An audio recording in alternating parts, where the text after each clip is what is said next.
What's the meaning of cessation?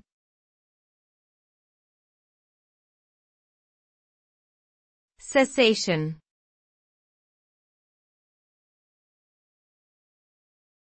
Cessation.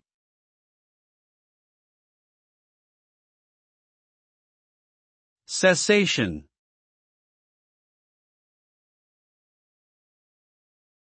Cessation.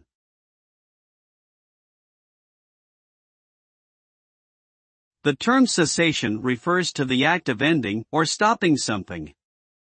It can be used in a variety of contexts, such as the cessation of hostilities during a conflict, the cessation of smoking, or the cessation of business operations.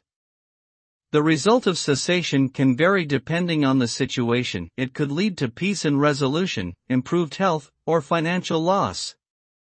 In any case, cessation implies a decisive and intentional decision to bring something to an end, which may be either positive or negative depending on the circumstances.